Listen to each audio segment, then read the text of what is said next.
वो रिलीव ऐसी थी नहीं। एक समय तो हम 17 पॉइंट 18 पॉइंट नीचे चले गए थे रेट में, वो तो जाते जाते जोश मार दिया। आशीष, 2008 वाला जो यूएस फाइनेंशियल क्राइसिस था उसके ऊपर बहुत अच्छी अच्छी फिल्में बनी थी। एक फिल्म बनी थी द बिग शॉट, मेरे ख्याल से वो आज तक स्टॉक मार्केट पे बेस्ट फिल्म बनी थी, बेस्ट कास्ट के साथ। और मैं उस फिल्म को जब मेरा मन करता तब देखता हूँ, मतलब वो इतनी अच्छी फिल्म थी। इस क्राइसिस पर फिल्म बनेगी जब, तो उसमें जो सबसे बड़ा फैक्टर होगा वो ये होगा कि लाइफ में जैसे कहते हैं ना, आप कभी ऐसी चीज़ मत मांगिए जो बाद में आपके लिए दिक्कत बन जाए। यूएस ने 2 साल पहले 1.5 साल पहले कहा कि हमको इन्फ्लेशन चाहिए। ये सारी की सारी प्रॉब्लम वहीं से स्टार्ट हुई थी, क्योंकि उनको लगा था कि वो प्राइसेस नहीं बढ़ रहे हैं, थोड़ी इन्फ्लेशन क्रिएट की जाए। वो इन्फ्लेशन का जिन उन्होंने क्रिएट किया और अब वो कंट्रोल में नहीं आ रहा है। सबसे बड़ा जो है ना, वो पूरी की पूरी कहानी जो यूएस की है वो ये है, क्योंकि वो इन्फ्लेशन क्रिएट तो हो गई एक बार, इन्फ्लेशन क्रिएट हो गया, उसके बाद उसका एक रिपल इफेक्ट लगातार चलता गया। और उसके पहले वो मैन्युफैक्चरिंग से अब सर्विसेज में, हर चीज़ में इतनी इन्फ्लेशन हो गई कि अब वो कंट्रोल नहीं हो रही है उनकी। खैर वो बात की बात है, उस पर बनेगी फिल्में, आप देख लेना, बहुत अच्छी अच्छी फिल्में बनेंगी। अभी के लिए क्या करें, मैं एक चीज़ देख रहा था, बिटकॉइन में 2 दिन में 20% की रैली आई है। अच्छा, वो मैं क्यों इसकी बात कर रहा हूँ। और उसके साथ साथ डॉलर इंडेक्स में वापस एकदम से कूल ऑफ हुआ है, जो 106 तक चले गए थे, हम वापस 103 के करीब आ गए हैं। एक लोगों में फिर वापस एक इशू आ रहा है कि क्या डॉलर एक एज अ रिजर्व करेंसी, और अगर अमेरिका में ये सब हो सकता है, अगर आपकी यूएस बैक सिक्योरिटीज के बाद भी बैंक अगर फेल हो सकता है, तो क्या एक लोगों का फिर से रुख बढ़ेगा बिटकॉइन की तरफ या बाकी की करेंसीज की तरफ। रुपया भी आप देखें तो पिछले 2-3 दिन में काफ़ी संभल रहा है। तो मुझे एक ऐसा लग रहा है कि एक थोड़ा सा एक बाकी के जो एसेट्स हैं नॉन डॉलर डिनोमिनेटेड, उनमें शायद थोड़ी बाइंग आ सकती है, और वो एक हो सकता है इंडियन इक्विटीज़ में भी आ जाए। और एक चीज़, कल नैस्डैक की क्लोजिंग बहुत अच्छी थी, काफ़ी स्ट्रॉन्ग क्लोजिंग दी कल नैस्डैक ने, और 10 डेमा के ऊपर नैस्डैक बंद हुआ है। मैंने ये बात कल भी कही थी, मैं आज फिर कह रहा हूँ, निफ्टी आईटी, एंड मुझे फ़र्क नहीं पड़ता अब इंटरडे में क्या होता है, निफ्टी आईटी अब एक बहुत अच्छे लेवल पर है, ओवरसोल्ड है, और मुझे लग रहा है कि यहाँ पर बड़ी तेज़ी होगी। और अगर आपने पिछली तेज़ी मिस कर दी थी तो ये आपके लिए गोल्डन अपॉर्चुनिटी है। ETF लीजिए। देखिए, आप एक चीज़ नोटिस करके रखिए, आप जब भी लेंगे मार्केट थोड़े टाइम आपके अगेंस्ट जाएगा, हो सकता है, क्योंकि बॉटम आप कभी नहीं पकड़ पाएंगे, लेकिन फिर 3 साल बाद आप इस फेज़ को याद करेंगे और कहेंगे कि काश मैंने इस फेज़ में TCS ले लिया होता, काश मैंने इस फेज़ में इन्फोसिस ले लिया होता, ये शेयर्स अगर मैंने ले लिए होते तो अच्छा रहता मेरे लिए।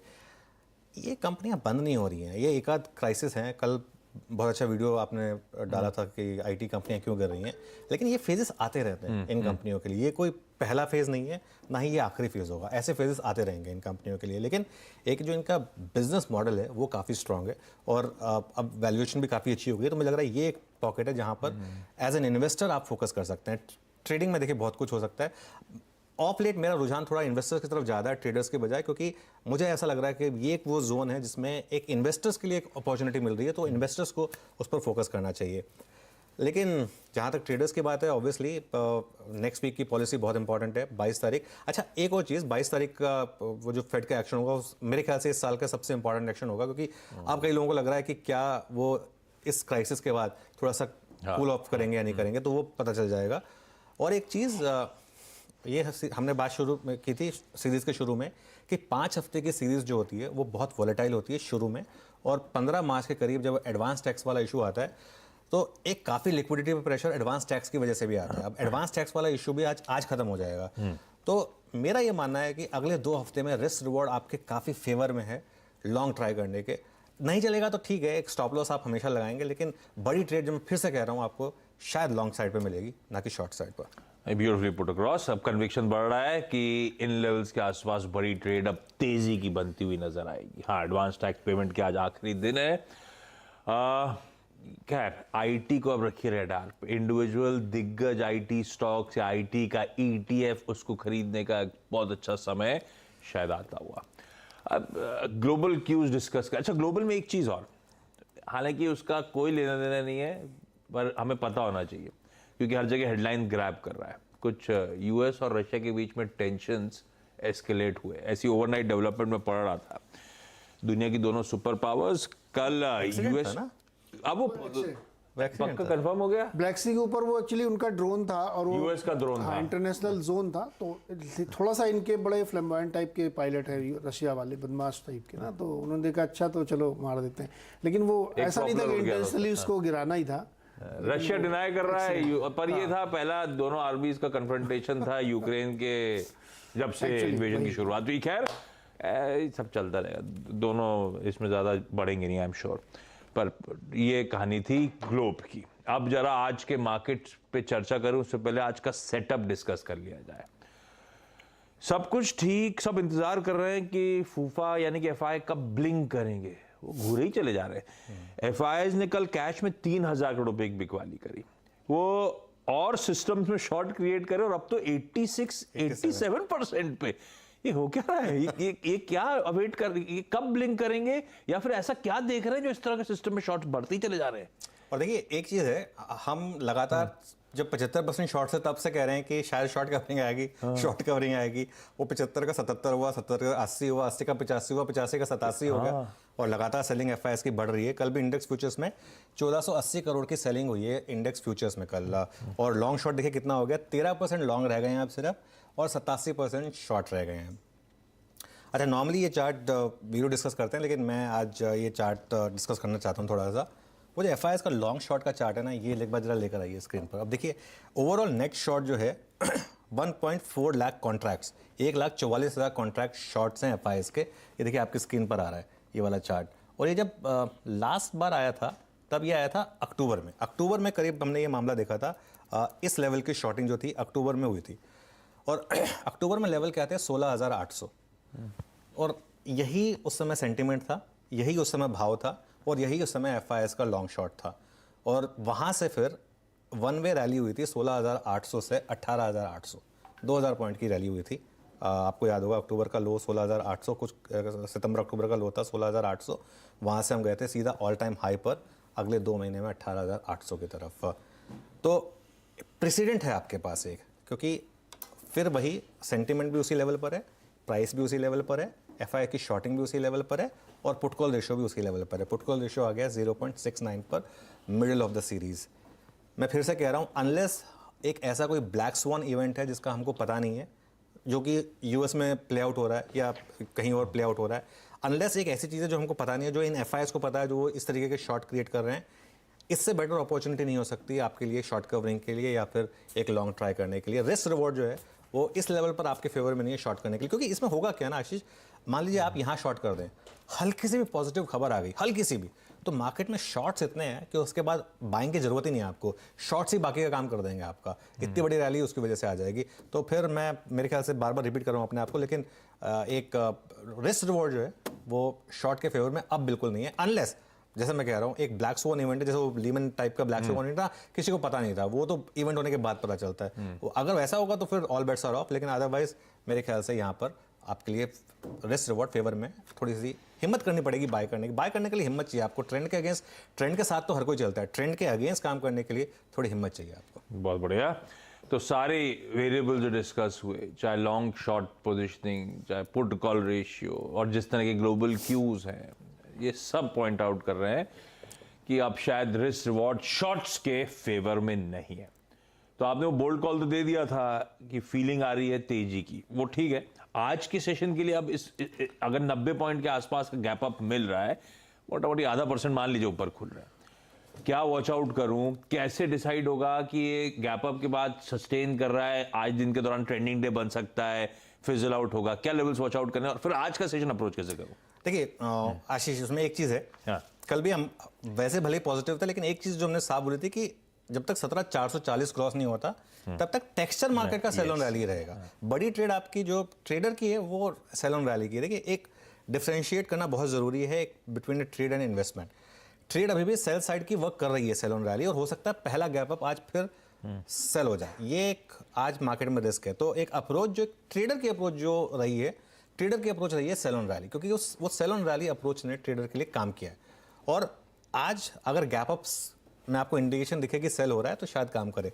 आज मैं एक लेवल दे रहा हूँ आपके लिए, इनफैक्ट 2 लेवल दे रहा हूँ। सबसे इंपॉर्टेंट लेवल आज का 17,181, लिख लीजिए उसको, 17,181। क्यों?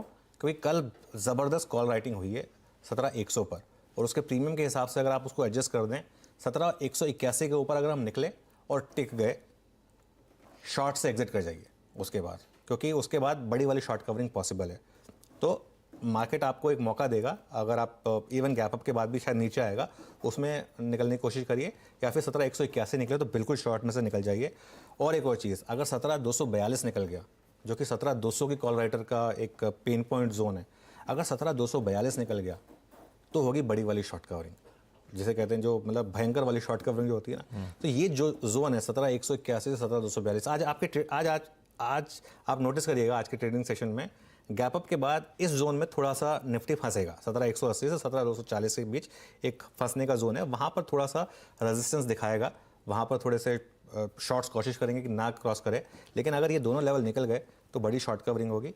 इसके लिए स्क्रीन को रिस्पेक्ट करिए, लेवल्स को रिस्पेक्ट करिए। और अगर आप लॉन्ग ले रहे हैं, जैसे मैं कह रहा हूँ कि अगर आप लॉन्ग ट्राई कर रहे हैं तो उसमें फर्स्ट आवर का लो उसको स्टॉप लॉस रख दीजिए, वो बहुत ज़रूरी है आपके लिए। क्योंकि अगर मार्केट में आज एक ट्रेंड डे बनेगा तो फर्स्ट आवर का लो जो है वो ब्रीच नहीं होगा। इसके लिए फर्स्ट आवर का लो और सबसे सिग्निफिकेंट है। और फर्स्ट आवर भी क्या, वो पहले 15 मिनट में ही बन जाएगा। जो लो बनना होगा ना 9:15 से 9:30 के बीच में बन जाएगा। वो अगर गैप अप सेल होगा तो वो उस 15 मिनट में ही सेलिंग आ जाएगी, उसके बाद उससे ज़्यादा वेट करने की ज़रूरत नहीं है। तो 9:15 से 9:30 बजे के बीच का जो लो है उसको एक स्टॉप लॉस लगाकर अगर आपको लॉन्ग ट्राई करना है तो लॉन्ग ट्राई करिए। और ये दो लेवल 17,181 और 17,242 ऑप्शन राइटर्स के जो पेन पॉइंट जोन है उसके ऊपर, इसके ऊपर अगर आप निकले तो बड़ी शॉर्ट कवरिंग होगी। बढ़िया, याद हो गए 17,181, 17,181 सबसे important level on the way up. एक बार वो निकला तो उसके बाद अटकने के जोन्स होंगे 17,242 तक के, और एक बार 17,242 निकला तो जबरदस्त शॉर्ट कवरिंग मंदी के सौदे शायद सिस्टम में करते हुए नजर आए। और टेक्सचर बदलेगा जब 17,440 के ऊपर जाने, वो आगे की कहानी है। आज के सेशन के लिए दोनों लेवल ज्यादा इंपॉर्टेंट निफ्टी के लिए। कल निफ्टी टूटा था 2/3%, उसके सामने निफ्टी बैंक 1/3% का दबाव था। तो रेड में बंद हुआ, एक रिलेटिव आउट परफॉर्मेंस था निफ्टी बैंक पे, और इसके इंटरनल में कुछ आईसीआई जैसे स्टॉक्स चमकते हुए नजर आ रहे थे। कैसे प्लेस है निफ्टी बैंक पे हम? मेरे ख्याल से निफ्टी बैंक में अब मुझे लग रहा है कि बाय ऑन डिप्स की अप्रोच रखनी चाहिए आपको।